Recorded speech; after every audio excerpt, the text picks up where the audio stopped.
पाटील नदीच्या बाबतीत या ठिकाणी चर्चा झाली। महानगरपालिकेचे सर्व अधिकारी, आयुक्त साहेब या ठिकाणी उपस्थित होते। इरिगेशन डिपार्टमेंटचे पण लोक या ठिकाणी उपस्थित होते।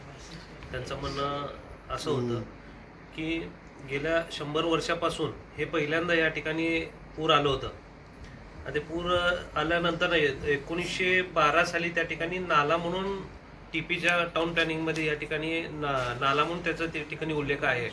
पण इरिगेशन डिपार्टमेंटने या ठिकाणी एक ड्रॉइंग तयार करून या ठिकाणी सबमिशन करणार असं ते सांगत होते।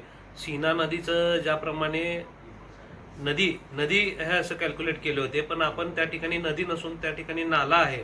कारण का अनेक लोकांना त्या ठिकाणी जे प्लॉट धारक आहेत महानगरपालिकेच्या माध्यमातून त्या ठिकाणी बांधकाम परमिशन देण्यात आलेले आहेत।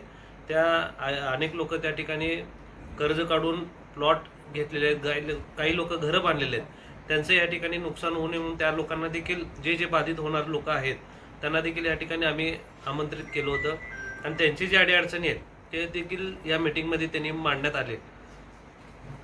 रेड लाईन आणि ब्ल्यू लाईन ह्याच्यामध्ये जे काय फरक आहे ते त्यांनी इरिगेशन डिपार्टमेंटचे अधिकारी या ठिकाणी सांगितले।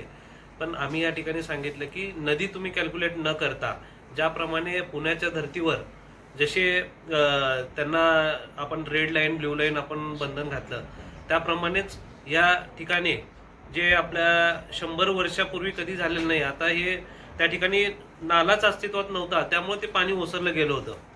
प्लॉटधारक संघटनेची पण या ठिकाणी अशी मागणी होती की त्या ठिकाणी नालाच अस्तित्वात नव्हता, त्यामुळं ते पाणी ओसरून एकही जीवितहानी त्या ठिकाणी झालेली नाही।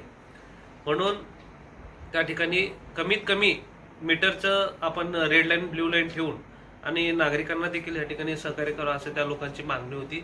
आणि निश्चित ते 1 महिन्याच्या आत आम्ही ड्रॉइंग करून सबमिशन करू आणि त्याची प्राथमिक चर्चा पहिला आमच्याशी करून मग नंतर टेक्निकल जी बाबी आहेत त्या ठिकाणी आम्ही सबमिशन करू असं ते सांगितलं।